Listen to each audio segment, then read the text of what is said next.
Hey everyone, this video is the instructional video for the week for Unit 2, Playlist 5. So that's for October 26th through October 30th. If you are seeing this by now, you could already assume that you know that I'm not going to be here this week. And so the instructional videos are in place of that. There will be someone that's opening the Zoom and so forth. And so you'll be able to talk with somebody. But this is also just to make sure you understand the requirements of this week. So there are a few things that are going to happen. And you'll see these right here. The first thing is what you're doing right now. Please ignore my dog. He likes to bark a lot. You're going to view, as hopefully you're doing it right now, obviously, if you're watching this, you're viewing the instructional video, which is what this is, and you're going to answer the question that's posted on Google Classroom for the instructional video. It is worth 20 points. It is a learn about it assignment. And so that means that you have a due date, that it's not going to be accepted after the due date. So for period 5, that's 9:15 a.m. on the 27th. And for period 6, that is 10:30 a.m. on the 27th. You want to make sure you have answered this question. Okay. So if I go to Google Classroom, what I'm talking about is you're going to go to this playlist. Move some stuff around. There we go. So you have your playlist. This is what we're talking about right now, but the instructional video is right here. And so there's going to be a video that's attached, which is the video you're watching right now. And then once you're done watching this video, you're going to answer one of these questions, at least one. Or if you are confused about something in this video, ask a clarifying question so that I can answer it. So think of this like an exit slip so that I can make sure that you understand what we're doing. B, if you understand everything in the video, summarize the video in 3 to 5 sentences so that I know you understand what you are doing this week. And C, if you have any other questions, please feel free to ask. So it's an easy, quick 20 points. It's just making sure that I know that you understand all the requirements. So this week, your goal is to engage in an online discussion about a grade level text in order to deepen your understanding. Your second learning target is that you can reflect on your learning in order to set goals for quarter 2, because now we are in quarter 2. And then the third one is you could determine or clarify the meaning of unknown words and multiple meaning words. That's a bunch of fancy stuff, or fancy, lots of language just to say vocabulary, that you are increasing your vocabulary with the Freyer model. Okay. Speaking of vocabulary, the more you use the words that we're trying to teach you in your writing and your everyday speaking, the better you're going to remember it. Okay. So you've done that. The second thing that you're going to focus on is completing the Google Classroom discussion thread for Alfonso Jones. At this point, you should have already filled out an annotation guide, and you should have also completed a journal that was due Sunday, or this past Sunday, which is today. That's the day I'm making the video, whatever. And so you're going to go to Google Classroom and you're going to answer this discussion question, which is right here. It says EOL Alfonso discussion thread. It is 100 points. So there's a lot. You're going to open the question, and on your side, there's probably going to be a box over here that says answer. These are all the directions for it. Okay. So now that you have finished I Am Alfonso Jones by Tony Medina, you're going to engage in an online discussion thread in order to discuss your thoughts. You're going to follow the instructions that you see. So you're going to make an original post, and then you're going to comment on other people. Your original post is you're simply posing one question you really want to talk about with the class about the graphic novel I Am Alfonso Jones. Think about it like this. If we could all discuss together, in the Socratic seminar like we did last year, what would you ask? And you guys did a really good job of Socratic seminar last year. So we're just moving it online. It's just a discussion thread. This question should be open-ended and engender conversation. Engender meaning create conversation. So it shouldn't be yes or no questions. It should be something that's going to make you think and that you're going to be able to reference the text and so forth. You're going to use your knowledge you gained while reading, your annotation guides, your journal to pose one question to the class.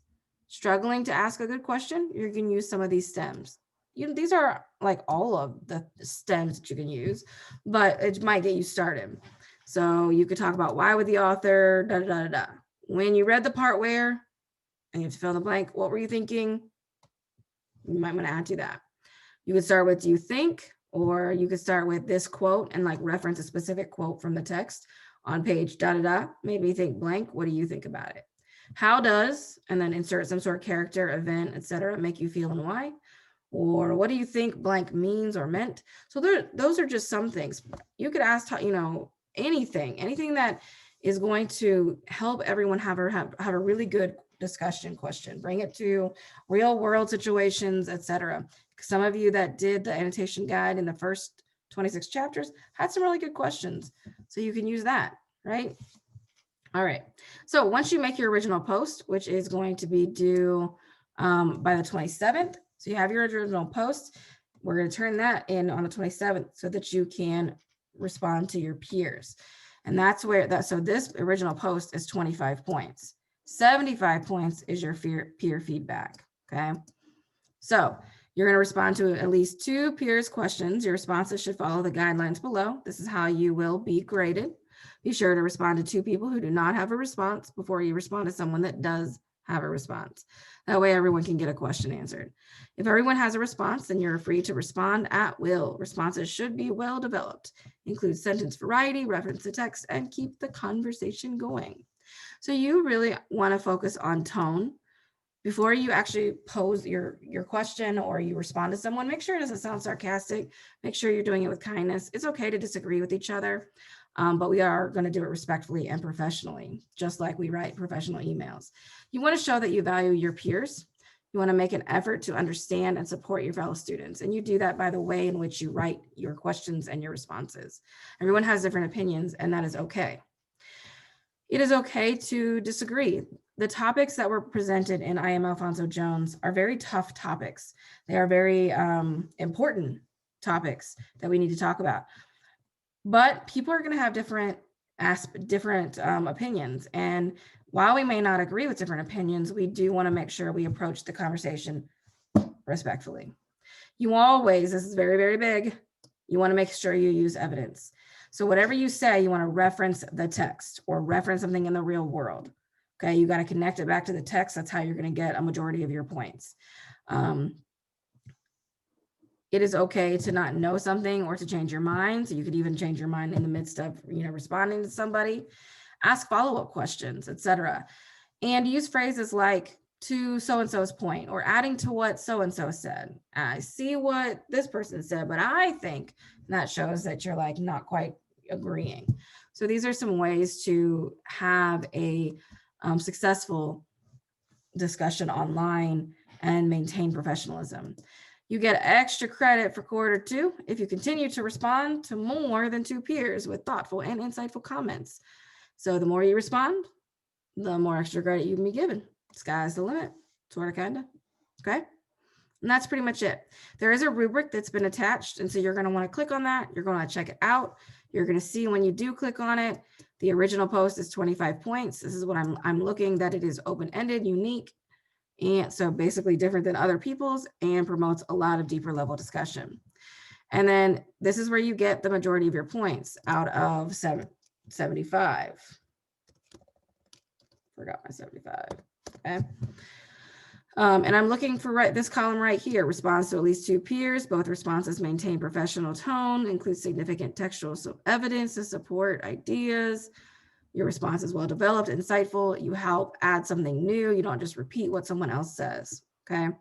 So those are the ways that you get it. So you're going to want to open up this rubric, just make sure you understand it.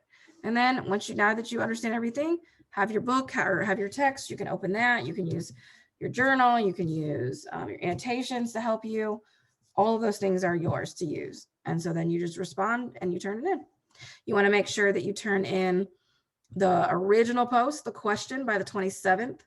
And then you want to make sure throughout the week you're responding to people, and that is due by the 11:59. So remember, the more you respond, the more extra credit you get. And so it's better to start responding earlier than later. Don't wait till the last minute.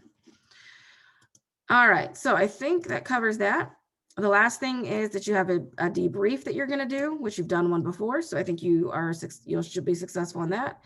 And then you have the Frayer model that you're working on, which you've done as well. And those things are, of course, located in your classwork section of Google Classroom. So here's your Freyer model and here's your debrief. So you'll see that these things are 11:59 on Friday. You've got the instructional video, which is what you're watching right now. So now that you've watched the video and hopefully you understand what you're supposed to do, remember to make sure you answer this question on Google Classroom. You can choose A, B, or C. Okay. This week should not be terribly difficult because you've already done a debrief before. You've done a Freyer model before. You've answered questions on Google Classroom. So it's not anything new. You're just wrapping up Google. I am Alfonso Jones. And that, my friends, is it.